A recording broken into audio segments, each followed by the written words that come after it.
सभी को सुप्रभात। Gurugram degree college set 5 BLM में इस ऑनलाइन क्लास में आप सबका स्वागत है। हम BA पार्ट सेकेंड हिंदी साहित्य रीतिकालीन काव्य पर अध्ययन कर रहे हैं, जिसके अंतर्गत हमने पढ़ा गिरधर की कुंडलियाँ। जिसके अंतर्गत हमने क्या पढ़ा? गिरधर की कुंडलियाँ। हमने सह प्रसंग व्याख्या की इनकी गिरधर की कुंडलियों पे। आसान सी कुंडलियाँ हैं, एक बार पढ़ते हैं याद हो जाती है। आप अपने लिस्ट में उतारा उसको, मुख्य जो कुंडलियाँ हैं वो आपने उतार लिया होगा। मैं साथ साथ में बोर्ड पे अंकित किया था, आपने उतारा, आशा करता हूँ। तो चलिए आगे। हम क्या बताया था गिरधर की कुंडलियों में? बताया था कि दौलत पाए के कीजिए सपने में न अभिमान। पैसा दौलत पाके सपने में अभिमान नहीं करना चाहिए। ये तो जल की भांति है कि जल एक जगह कभी स्थिर नहीं रहता, आगे से आगे जैसे आसमान से बादल की बरसात होती है, पानी बिखर जाता है, इसी प्रकार से ये 4 दिन का धन दौलत है, ये बिखर जाएगा। और साथ में बताया था कि अगर मान लो दाड़िम के धोखे गए हुआ नारियल खान, हमें इसमें बुरे लोगों से बचने का संदेश दिया था कि तोता अनार खाने के लिए जाता है, लेकिन धोखे से क्या मिल जाता है? नारियल। जैसे ही वो चोंच उस पर मारता है तो चोंच टूट जाती है। तो कहते हैं कि फिर लाग्यो पछतान बुद्धि अपने पर रोयो। फिर पछताने लगा, बुद्धि पर रोने लगा। निर्गुणियों के पास बैठ बुद्धि खोयो। निर्गुणियों के पास का आशय यहाँ जो अच्छे व्यक्ति नहीं थे, बुरे व्यक्ति थे, उनके पास बैठा अपना ही गुण है वो खो दिया था, ये बताया। फिर बताया था कि आपको बताया साईं इस संसार में मतलब को व्यवहार। साईं इस संसार में मतलब को व्यवहार। जब लग ऐसा पास में तब लग ताको, या जब तक आपके पास पैसा है तब तक आपकी क्या है? मित्र मंडली है। इसके बारे में गहन अध्ययन किया था। फिर बताया था कि सोना लादन पिएगे सुना कर गया देश। कहते प्रीतम पैसा कमाने के लिए बाहर गया था तो देश भी क्या हो गया? पूरा सुन्ना हो गया। सुन्ना कर क्या देश, क्या बताया? सोना मिले न पीऊ मिले, रूपा हो गए केस। न तो सोना मिला, धन दौलत मिला, और बाल भी क्या हो गए? इंतजार करते करते सफेद पड़ गए। वो कहते हैं ना, मीरा ने कहा था, जैसे आपको बताया था कि जा कार में बन बन डोलूं कर जोगुन को भेष। कहते तेरे कारने में वन वन में डोल रही हूँ, जोगुन का भेष बना लिया योगियों जैसा। अब दी बढ़ावे अजू नावे पंडर पड़ गया केस। आने की जो तिथि है वो आगे बढ़ा रहे हो और मेरे केस है वो पीले पड़ गए, यानी कि सफेद पड़ गए। ये 2 नैन में हो गए ना माने नीर वैसे से सावन की। तो इसी प्रकार से ये गिरधर की कुंडलियां हैं। इसमें बताया था कि सोना लादन पिएगे सुना कर गया देश। सोना मिले न पीऊ, क्या बताया? सोना मिले न पीऊ मिले, रूपा हो गए केस। रूपा हो गए केस, रोए रंग रूप गवाया। रोए कहे गिरधर के राय, लोए बिना सब अलोना। कहते हैं कि जिस प्रकार से सब्जी बनाते हैं उसमें नमक की मात्रा न हो तो अलोना बन जाती है, स्वादिष्ट नहीं बनती। इसी प्रकार प्रीतम के अभाव में संसार क्या है? सुनना सुनना है। संसार में सब सुनना ही सुनना दिखाई देता है जब प्रीतम पास में न हो। कहते हैं ना कि पिया बिना सुनो छे मारो देश। प्रीतम के बिना सब सुनना है। पिया बिना सुनो छे मारो देश, ऐसो है कोई प्रीतम मिलावे तन मन करूं पेश। पिया बिना सुनो छे मारो देश। आगे इसी प्रकार से आगे बताया था कि क्या कहा था कि नैना जब परवश भे उत्तम गुण सब जाए। अगर आंखें ही परवश हो जाए, किसी की अपने वश में न रहे, तो सारे गुण हैं वो चले जाते हैं।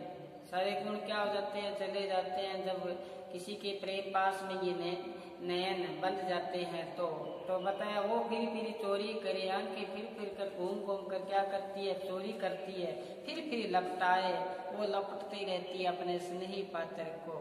जब ऐसा होता है, समाज कभी ऐसा मन नहीं करता, तो क्या बताया है कि उत्तम गुण है उसका आरास हो जाता है, उत्तम गुण सारे चले जाते हैं। तो कहते हैं ये फिर लपटाए, नेत्र बहुरी भरी आवे, खान पान तक त्यागी, रात दुख पावे।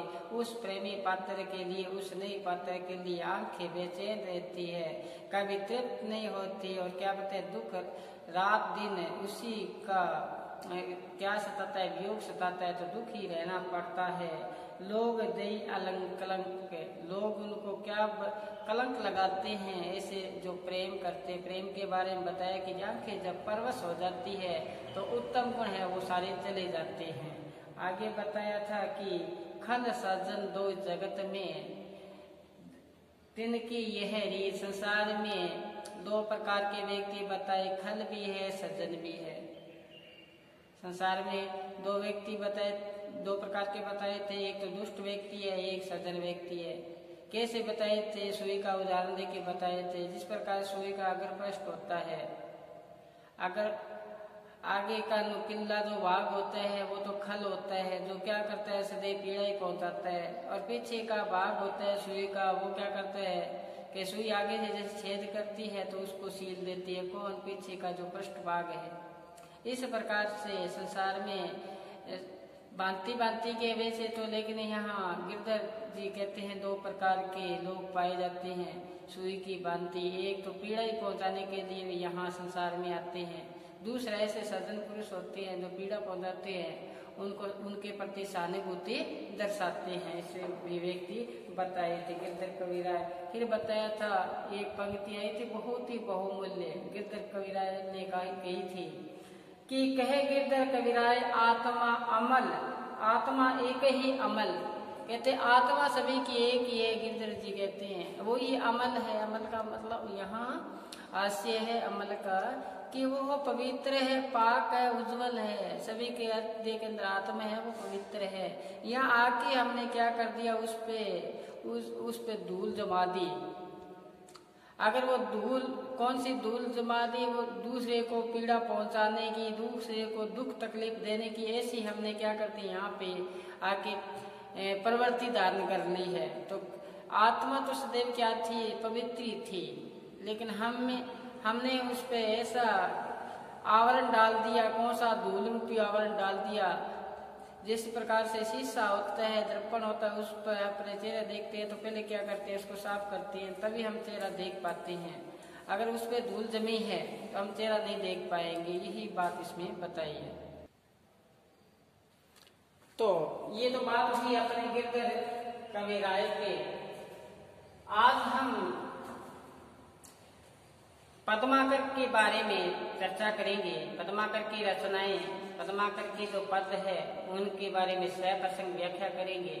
इनके जीवन परिचय के बारे में जानेंगे, इनकी रचनाओं के बारे में जानेंगे। तो आप गौर से सुनो।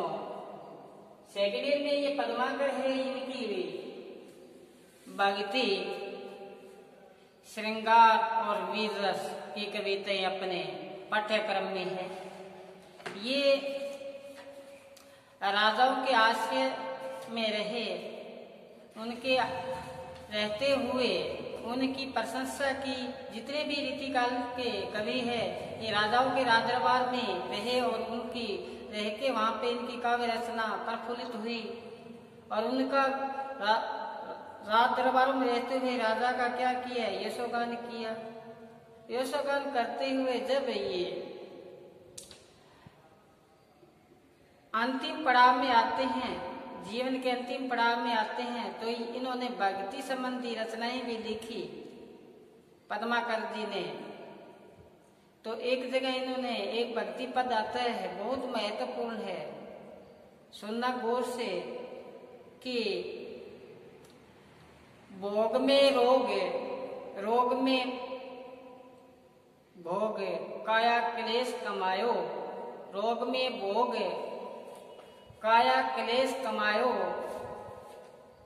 पद्माकर कहे पद्माकर भोग में रोग, रोग में भोग, काया क्लेश कमायो। आगे देखो कि भोग में रोग, वियोग संयोग में, योग में काया क्लेश कमायो। त्यों पद्माकर वेद पढ़्यो, पढ़ कर वाद, वाद बढ़ायो।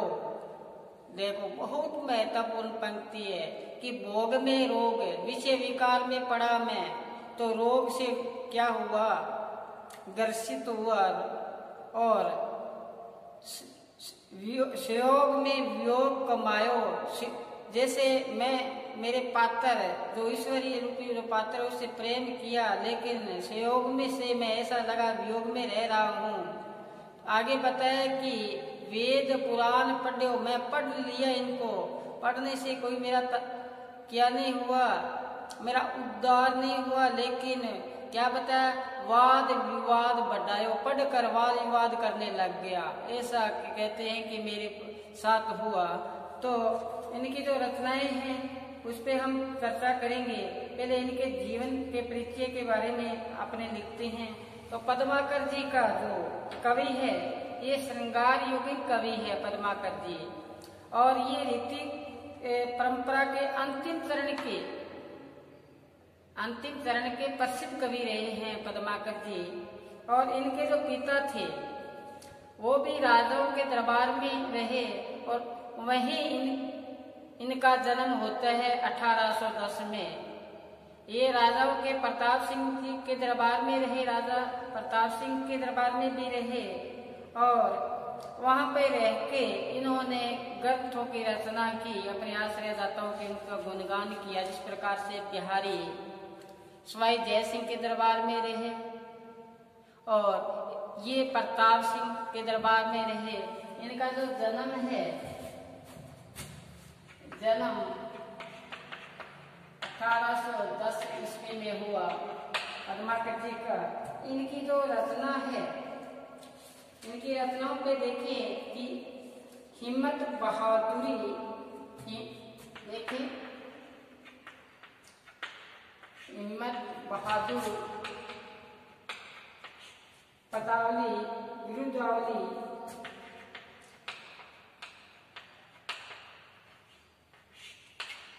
और दूसरी रचना देखिए जगतवी विनोद,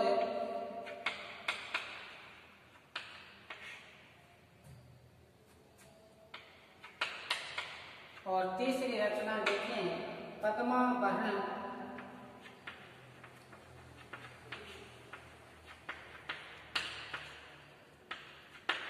और परपोर पचासा,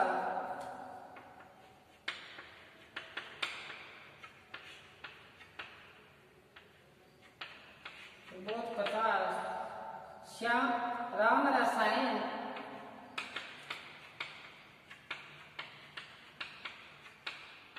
राम रसायन। और आगे रचना देखो गंगा लहरी, गंगा, ये अंतिम रचना है। जब ये गंगा के तट पे निवास करते हैं, संसार से विरक्ति हो जाती है, तब उन्होंने रचना लिखी गंगा लहरी, हितोपदेश, हितोपदेश। आगे की रचना है जय सिंह विरुद्धावली, जय सिंह विरुद्धावली, ये इनकी रचना है। मैंने बताया श्रृंगार पर रचनाएं लिखी, वीरपूर्ण रचनाएं लिखी, और भक्ति संबंधी इनकी रचनाएं हैं। तो अपने एक रचना पे प्रकाश डालते हैं। श्रृंगार पर जो रचना है उस पे अपने जो एग्जाम में भी बार बार पूछी जाती है, महत्वपूर्ण है। आप साथ साथ में बोर्ड पे मैं उतार रहा हूँ, साथ साथ में आप भी लिखें। तो चले आगे इनकी रचना पद्माकर की। चले देखो क्या बताया, आई हो खेलन, आई हो खेलन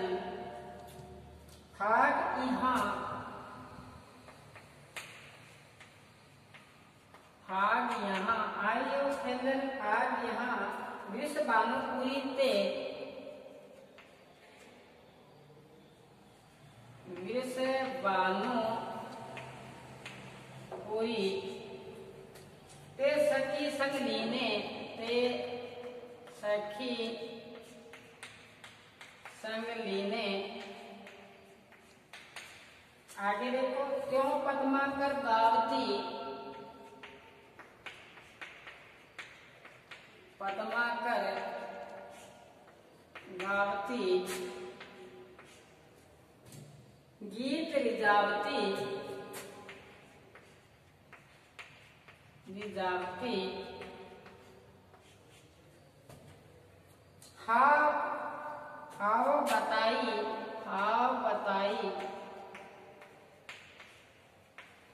बताई नवीने।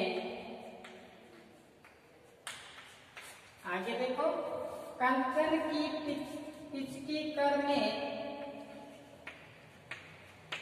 कंचन की पिचकी कर में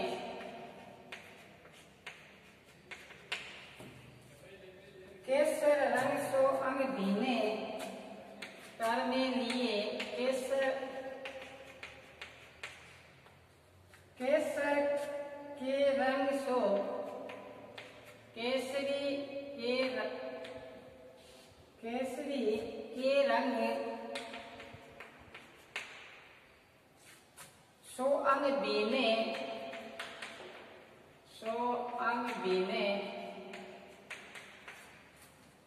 छोटी सी छाती छूटी छोटी सी छाती छूटी अलके अति वेश अलके अति वेश की छोटी वेश की छोटी बड़ी परवीने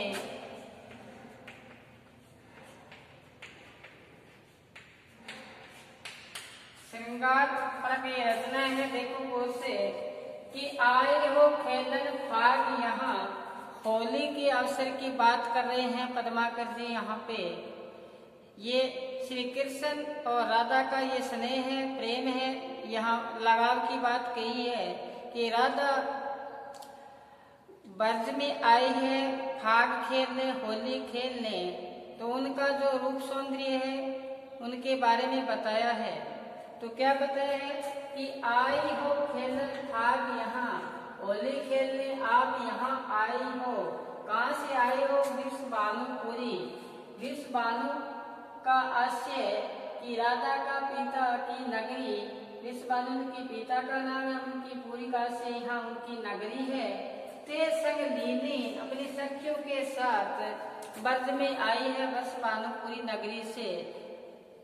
किस प्रयोजन से आई है? यहाँ होली का त्योहार है, होली खेलने आई है। तो अब क्या कहते हैं पद्माकर जी, त्यों पद्माकर गावती राधा जब आई है तो वो गीत गाते हुए आई है रिजावती, सभी को अपनी ओर आकर्षित करती हुई मोहित करती हुई इससे हाव भाव से, क्योंकि वो क्या है नवीनी है, नयापन लिए हुए हैं। कौन? राधा। तो पद्माकर जी कहते हैं वहां से आ रही है सखियों के साथ गीत गाती हुई आ रही है, सभी को अपनी ओर आकर्षित करती हुई राधा वहां पे ब्रज में होली खेलने के लिए आ रही है, अपने हाव भाव से अपने की ओर आकर्षित कर रही है, क्योंकि वो क्या है चतुर है नवीन है। आगे हाथ में क्या ले रखा है? कर में पिचकारी हाथ में ले रखी है। वो पिचकारी किसकी बनी हुई है? कंचन की। जो सोने की पिचकारी हाथ में लिए हुए हैं और पूरा शरीर है, अंग है वो भीगा हुआ है किससे? केसर युक्त है, और शरीर है उसमें भीगा होने के कारण कवि की कल्पना है कि वहां उनके कौन सी खुशबू व्याप्त हो गई है? केसर की खुशबू व्याप्त हो गई है। आगे देखो कि छोटी सी छाती, अब जो राधा है उसकी आयु है यहाँ छोटी है, इसलिए उनका जो शारीरिक अवयव है, अंग है, उनका पूरा विकास नहीं हुआ है, अभी किशोरा अवस्था में नहीं है। तो क्या बताएं, उसकी जो छाती है वो क्या छोटी है। और आगे बताएं बाल है, हल्के काशिया बाल है, वो क्या है उलझे हुए बाल हैं, लटे हैं, लटे की भांति छोटी, वेश की छोटी आयु में क्या है, वेश का अस्य आयु उनकी छोटी है, लेकिन बड़े ही प्रवीण चतुर बहुत है। कौन? राधा। तो यहाँ होली खेलने का दृश्य उपस्थित हुआ है पद्माकर जी के माध्यम से। क्या बताया है कि आज विरसभानुपुरी से राधा अपनी सखियों के साथ होली खेलने आई है ब्रज में। तो आई है तो क्या बताया, पद्माकर जी कहते हैं अपनी सखियों के साथ गीत गाती हुई सभी को रिझाती हुई, अपनी ओर आकर्षित करती हुई यहाँ ब्रज में प्रवेश किया है। कहाँ किया है प्रवेश? ब्रज में प्रवेश किया है। तो क्या हाथ में क्या ले रखी है? हाथ में पिचकारी ले रखी है। कभी कहते हैं पिचकारी किसकी है? सोने की बनी हुई। और हाथ में पिचकारी ली हुई है और शरीर होली खेलते खेलते पूरा शरीर भीग चुका है। तो क्या कहते हैं, भीगे हुए शरीर में खुशबू क्या हो गई है? व्याप्त हो गई है। और आगे बताया, कवि ने बताया कि छोटी सी छाती, अभी तक उनकी आयु है वो छोटी है, इसलिए शरीर के जितने भी अंग हैं उनका पूर्ण रूप से क्या नहीं हुआ है? विकास नहीं हुआ है। इसलिए क्या बताए, छोटी सी छाती अभी क्या है? छोटी है।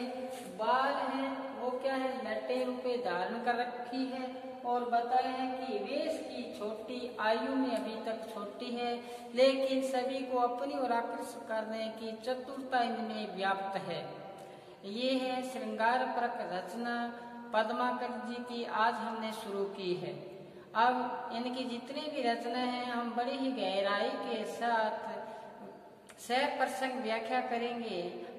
तो आप ये इनको अपने रजिस्टर में उतारें, बार बार एग्जाम में पूछी जाती है, बहुत महत्वपूर्ण है। कल फिर हम मिलेंगे इसी सप्रसंग व्याख्या के साथ। तभी तक आप इनको अच्छी तरह से पढ़ें, इसको अपने रजिस्टर में उतारें, घर पर रहें, सुरक्षित रहें, लेकिन पढ़ते जरूर रहें। इस मन को सार्थक कार्यों में लगाए रखें, तभी अपना कार्य सार्थक बन पाएगा। आज बस इतना ही। धन्यवाद।